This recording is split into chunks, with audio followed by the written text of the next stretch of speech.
All right, guys, so as you can see, we have a forklift helping us load. Now, sometimes if you don't have a front end loader to crush cars or to be able to set up scenarios, you can use a Loll or a Telehandler. If you're using a forklift's great for moving cars, a little bit more difficult for setting up scenarios, but we're gonna try to get that done. If you can't get the car just right, but you have to block off a side, use some of the props, whether it's a Jersey barrier wall, concrete or plastic, whether it's a pallet, a wood pallet, something to let the team know that side is inaccessible. This is just a way, guys, to force them to leave half of the car or a portion of the car for us to use at a later time for another scenario.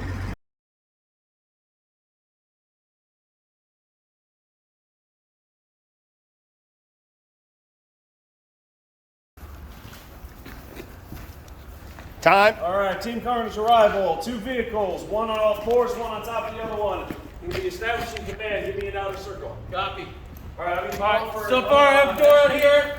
We have a Jersey barrier on the outside. So that way we can pull a line. Freeze! We have cables. Freeze! I see we have electric. All right, call it Mitigate. have it mitigated. Good job. All right, mitigated. Continue. Mitigated, copy. I'm going to call for air rescue. I'm going to call for backup units. We have an extrication full. Everything's good. 360 complete, sir. And do a limited scenario. This is where they have 20 minutes to get a stable but entrapped patient out of the vehicle using only electric and hand-powered tools, things like air chisels and sawzalls, high lift jack, those type of things. Danny, what's up, Danny? His entanglement is the legs underneath the dash. They have access to the door, but that's immovable. All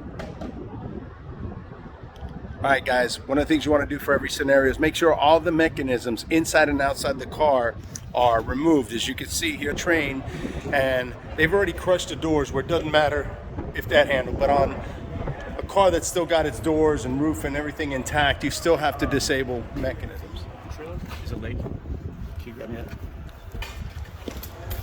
So try to disable all interior and exterior mechanisms, including the seat reclining mechanism. If it's a manual sliding mechanism, you can leave that in there to make them think about disentangling the patient using mechanisms. But the other mechanisms, such as doors and door handles and seat back reclining mechanisms, should be disabled to challenge the teams to use their tools. Let me get it in So there that's first. our entrapment right there. And what we're looking for is the team to use tools or equipment to free that entrapment for the stable but entrapped patient. Can you put your weight on and push him down? I'll do that part. Nice.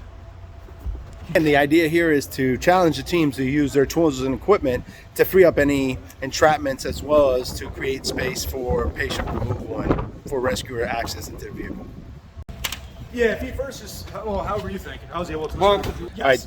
Yeah, so feet are going Danny here is going to be our second patient, actually our stable but entrapped patient. And getting in position, the guys have set up the scenario, and now what we've done is we've entrapped an arm on the other side. Let me see if I go to the other side. Hey Danny, all right, so we're here. See the entrapment there, the arm. As soon as they free the entrapment using a equipment or a tool, then we'll deem that arm free. If they try to pull it out, the patient will scream in pain, and they know not to try to pull it out. At that time, they're going to have to displace material or metal. All right, buddy, you ready? Yes, sir. Let's get him. All right, let's